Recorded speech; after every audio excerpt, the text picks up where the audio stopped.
Bienvenue dans Slow Marketing, le podcast du marketing qui ne veut pas finir comme les dinosaures. C'est le premier podcast dédié à la transition environnementale dans le marketing. Je suis Anaïs, experte en marketing digital.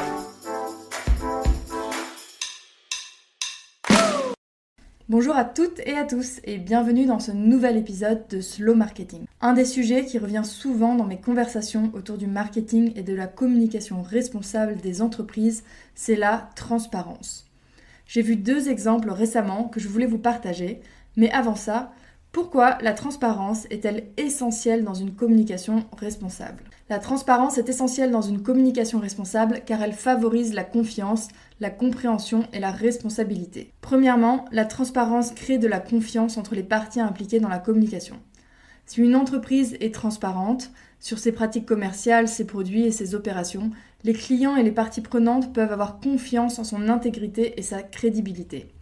Ainsi, la transparence peut renforcer la réputation de l'entreprise et améliorer ses relations avec ses clients, ses employés et la communauté. Ensuite, la transparence facilite la compréhension d'une situation ou d'un problème pour les clients ou consommateurs. Si les informations importantes ne sont pas partagées, ils peuvent manquer de contexte et de clarté sur les décisions prises ou les actions entreprises. La transparence aide donc les clients à prendre des décisions plus éclairées et à mieux comprendre les implications de ces décisions. Enfin, la transparence est un élément clé de la responsabilité. Si les entreprises et les organisations ne sont pas transparentes sur leurs activités, il est difficile de les tenir responsables de leurs actions, et donc de permettre une amélioration de leurs pratiques et de leurs performances. Futera est une agence de création qui a rejoint le mouvement Creativity Isn't Neutral, lancé après la COP21 en 2015. Cette initiative regroupe plus de 170 agences de création et de presse dans le monde entier qui ont pris conscience de l'impact de leur travail pour leurs clients, les produits qu'ils promeuvent et les comportements qu'ils normalisent. Futera a décidé de partager le pourcentage de son chiffre d'affaires provenant de clients d'industries polluantes, tels que les plastiques, les produits chimiques et pétrochimiques, les transporteurs routiers et maritimes, les sources d'énergie non renouvelables, les voitures particulières, la production de ciment et d'acier, ou encore la production de papier, de bois, de pulpe, ainsi que les produits laitiers et de viande. En plus de partager ces chiffres, Futera partage également le pourcentage de son chiffre d'affaires en fonction de type de client, si c'est une entreprise, une ONG, une fondation ou encore le secteur public. Ce qui est vraiment intéressant à observer, c'est l'évolution de ces chiffres année après année. En partageant ces informations, Futera montre son engagement en faveur de la transparence et de la responsabilité en matière de marketing. Ils suivent le mantra « Change starts with honesty ». Le changement commence avec l'honnêteté et espèrent inspirer d'autres agences à suivre leur exemple. Futera ne dit pas juste « nous travaillons qu'avec des entreprises responsables », il le montre. Je vous partage en ressource de cet épisode l'exemple du rapport client de Futera qui est super intéressant. Ensuite, deuxième exemple, nous avons communiqué sur ses réussites et ses échecs.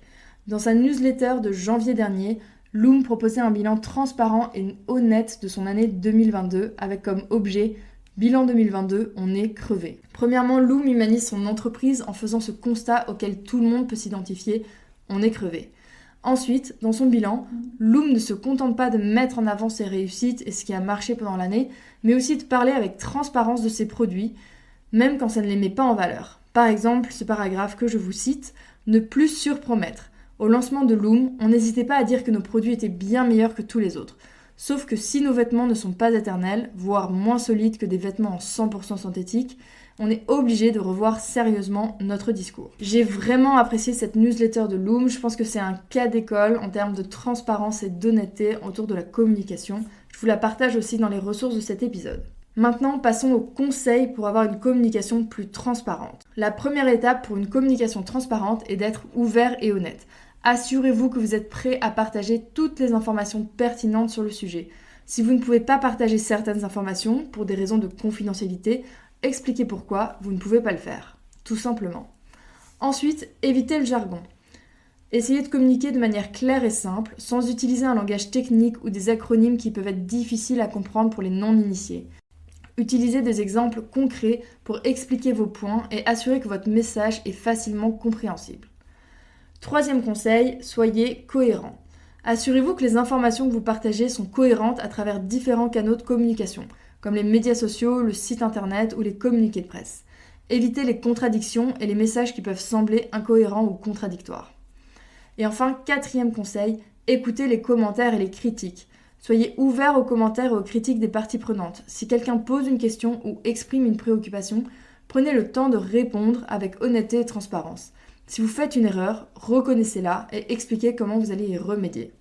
En suivant ces conseils, vous pouvez améliorer la transparence de votre communication et renforcer la confiance et l'engagement de vos clients. C'est tout pour aujourd'hui. On se retrouve la semaine prochaine avec une interview de Pierre Guilbeault, cofondateur de Marketing Flow, la communauté des marketeurs engagés. Si c'est pas déjà fait, tu peux t'abonner au podcast, t'inscrire à la newsletter ou me suivre sur LinkedIn. Tous les liens sont dans la description de l'épisode. À très vite sur Slow Marketing.